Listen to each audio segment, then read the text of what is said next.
এটা হচ্ছে main layer এবং এটার একটা কম্পোনেন্ট হলো। আমার এখানে হচ্ছে ডস টুলে কী হয়, কালারটাকে আমার যে কোনো জায়গায় এক্সপোজার হাই রেঞ্জ করে। তো এক্সপোজার হাই করার জন্য আমার এখানে প্রথমে হচ্ছে রেঞ্জটা আমি কোন রেঞ্জে করবো, এক হচ্ছে মিড টোন, দ্বিতীয় হচ্ছে শ্যাডো, তৃতীয় হচ্ছে হাইলাইট। তো আমার মিড টোন রেঞ্জ বলে যদি আমি এটা দেখি, আমার এই শ্যাডো হচ্ছে এই ডার্কনেস পার্ট, হাইলাইট হচ্ছে এই জায়গায় হাইলাইট পার্ট, এবং মিড টোন রয়েছে নর্মাল পার্ট। তো এখানে হচ্ছে আমি এই জায়গার ধরো শুধুমাত্র ফেসটার ক্ষেত্রে আমার এটার এক্সপোজারটা হাই করবো। ফেসটার মধ্যে এই জায়গাটা হাইলাইটেড আছে, এই জায়গাটা শ্যাডো আছে, এবং বাদ বাকিটা তোমার মিড টোন রয়েছে, এই জায়গাটা মিড টোন রয়েছে। তো আমি যদি স্পেসিফিক কোনো পার্ট দিয়ে করি, ধরো এই জায়গাটা হেয়ারটা রয়েছে মিড টোনের, তখন আমি মিড টোন সিলেকশন করলাম, তাহলে শুধু এই জায়গাটা মিড টোন, এবং এখানে এক্সপোজারটা আমি হাই করে ব্রাশ টুল দিয়ে শুধু এখানটা আমি হাই করি। দেখো এখানে আমার এক্সপোজার দিয়ে হাই হচ্ছে চুলের কালারটা। হ্যাঁ, আমি যদি চাই যে ডার্কনেসটা করবো, সেটার জন্য কী আছে, শ্যাডো পার্ট সিলেকশন করলাম, এখানে এই শ্যাডো পার্টটাতে আমি এক্সপোজার দিয়ে হাই করছি, এক্সপোজারটা হাই করছি। যেগুলো হচ্ছে শ্যাডো পার্ট, ডার্কনেস পার্টটা সবসময় শ্যাডো হয়। তৃতীয় হচ্ছে আমার এখানে হাইলাইটেড পার্ট, যেটা হচ্ছে পুরো ফেসটার এই সাইডটা পুরোটাই হাইলাইটেড হচ্ছে। এটাকে যদি আমি আরও হাইলাইট করতে চাই, সেম প্রসেস, আমি এক্সপোজার এখান থেকে কন্ট্রোল করতে পারবো, আমার খুব বেশি দরকার নেই, কম করে এক্সপোজার আমি হাই করবো। দেখুন আমার এখান থেকে ফেসের লাইটটা কিন্তু অটোমেটিক্যালি বাড়ছে, হাইলাইট এরিয়াটা বেশি বাড়ছে, আর যেগুলো মিড টোন সেগুলো কম বাড়ছে। দেখো এটা হচ্ছে শ্যাডো পার্ট, হ্যাঁ, বা এই নিডিলটা হচ্ছে মিড টোন পার্ট, এগুলো কম বাড়ছে। দেখো আমি দেখো এখান থেকে ফেসের আমি যদি মানে হাইলাইটে ক্লিক করে, হ্যাঁ, যদি এই শ্যাডো এখানে ক্লিক না একদমই হবে না, যেটা যেখানে ইউজ করা সেটা সেখানেরই ইউজ করতে হবে। হাইলাইট সিলেকশন করেছি, শ্যাডোতে নিয়ে যেয়ে তুমি শ্যাডোতে ইউজ করতে বললেও কোনো মতে হবে না। আমার যেখানে যেটা ইউজ করা সেখানে সেটাই ইউজ করতে হবে। সে হাইলাইট পার্টে আমার এখানে আমি হাইলাইটে এক্সপোজারটা কম করে বাড়িয়ে দিচ্ছি, দেখো ফেসের কালারটা আরও বেশি লাইটনেস হয়ে আসছে, আরও বেশি এক্সট্রা লাইট পাচ্ছে। আমি যদি এটা শ্যাডো পার্টে করি, তাহলে দেখো শ্যাডো পার্টের জন্য শুধু শ্যাডো পার্টটাই কিন্তু আমার হাইলাইটেড হবে। শ্যাডোটা আরও শ্যাডো হচ্ছে, শ্যাডো হচ্ছে ডার্কনেস এরিয়াটাকে আমি আরও লাইট দিতে পারি। শ্যাডো পার্টটা হচ্ছে এটা, আমরা যখন আমাদের ছায়াটা পড়ে তখন সেটা কি অন্ধকারিত হয়, কালোই তো হয়, তাহলে কালো জায়গাটা হচ্ছে বা যেটা ডার্কনেস পার্ট সেটা হচ্ছে শ্যাডো। সেই শ্যাডো পার্টকে আমরা লাইট করার জন্য আমাদের রয়েছে এখানে টর্চ টুল দিয়ে আমি সেই শ্যাডো পার্টকে এক্সপোজার লাইট ইউজ করতে পারি।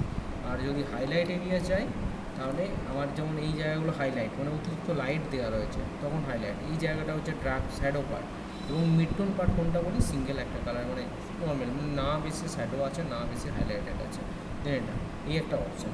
এরপরে নেক্সট চলে আসছি ব্রান্ড টুলের কাজটা কি, এখানেও সেম অপশান। ব্রান্ড টুল কী হয়, আমরা কোনো জায়গায় যখন পুড়ে যাই বা কোনো জায়গা কী যে অনেকগুলো পুড়ে গেলে যেরকম কালো টাইপের হয়ে যায় বা লাল রেড টাইপের যেরকম হয়ে যায়, সেই জায়গাগুলোকে আমরা ব্রান্ড করার জন্য বা লাইটকে আমরা যদি কালো এক্সপোজারটা কমিয়ে দিতে চাই, তখন সেই জায়গায় কী করবো, তো সেই জায়গায় সেম প্রসেস, আমরা যদি এখানে হাইলাইট বেছে নিই, হাইলাইট পার্টগুলোকে ব্রান্ড করবো, পুড়িয়ে লাল টাইপের করে দেবো। হ্যাঁ, তো সেই জায়গাগুলোকে আমরা হাইলাইট পার্ট বেছে নিলাম এবং এক্সপোজারটাকে কম করে রাখলাম। আমি দেখো এই জায়গায় ইউজ করছি, আমার দেখো হাইলাইট পার্টে কিন্তু কালারটাকে ডাউন করছে বা লাইটটাকে আমার ডাউন করছে অনেকটা। দেখো আমি বারবার ধরে একই জায়গায় যদি ইউজ করি, দেখো সেই জায়গায় কালারটা অনেকটা ডাউন করছে।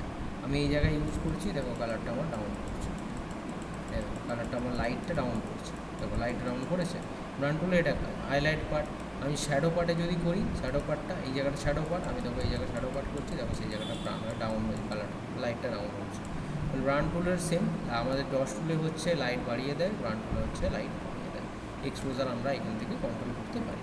তৃতীয় অপশন রয়েছে স্পঞ্জ টুল। যে স্পঞ্জ টুলের কাজটা কি, আমাদের যখন কোনো জায়গায় ধরো কালারটা রয়েছে, কোনো পিকচার ডাউনলোড করলে বা কোনো পিকচার করলে যেটা কালারটা স্যাচুরেশন বা কালারের ডেপথটা খুবই কম রয়েছে, তখন আমার সেই জায়গাগুলোকে কালারের স্যাচুরেশন বাড়িয়ে দেওয়ার জন্য বা আমার স্যাচুরেশন কমিয়ে দেওয়ার জন্য এই টুল ইউজ করতে থাকি।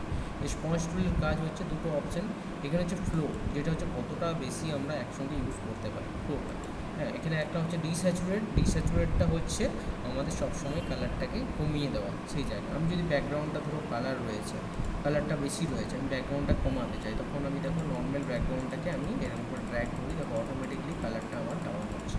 আমি এখানে ফ্লোটা বাড়িয়ে দিলাম একটু, 100% করলাম, দেখো খুব ইজিলি তুমি বুঝতে পারবে কালারটা ডাউন হচ্ছে, দেখো ডাউন হয়ে যাচ্ছে, দেখো কালারটা অনেকটাই ডাউন হচ্ছে। এখান থেকে আমি ডিস্যাচুরেট করতে মানে স্যাচুরেশনটাকে আমি কমিয়ে দিতে পারি।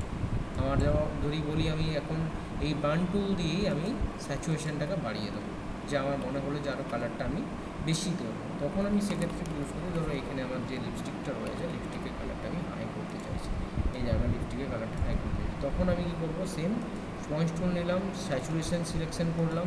স্যাচুরেশনে কী হয়, স্যাচুরেশনের কালারটা আমার স্যাচুরেশনটা বেশি করে দেয়। তাহলে আমি দেখো এখানে স্যাচুরেশন দিলাম, দেখো এখানে স্যাচুরেশনের কালারটা নিয়ে এলাম।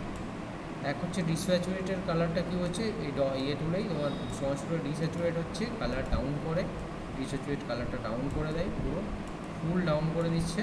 আর আমার এখানে স্যাচুরেশন যদি আমি ইউজ করি, আমার কালারটাকে আরও লাইট করে দিচ্ছে। মানে আগের দুটো টুলের কাজ একসাথে হচ্ছে। সবগুলো টুলই আলাদা। ডস টুলের হচ্ছে লাইট কম বেশি করা হয়, এক্সপোজার কন্ট্রোল করা যায়। রান টুলে এক্সপোজারও কন্ট্রোল করা যায়, এটা ডস টুলে হচ্ছে লাইটনেস, এক্সট্রা লাইটনেস দেওয়া যায়। রান টুলে হচ্ছে লাইটনেসটাকে কমিয়ে নিয়ে যাওয়া যায়, এবং স্পঞ্জ টুলে হচ্ছে আমার কালারের ডেপ কম বেশি করা যায়। এই তিনটি টুল দিয়ে তুমি এটার কালারটাকে ইয়ে করো, একটা চেঞ্জ করো, এটাকে ট্রাই করে দেখো। তাহলে তুমি এখানেই বুঝতে পারবে তোমার কী চেঞ্জেসটা এসেছে, দেখো কালারটা কীভাবে কী চেঞ্জেস হয়েছে। এই চেঞ্জেস দিয়ে তুমি এটা করো। আচ্ছা ধরো আমি এটার জন্য আরও বলি,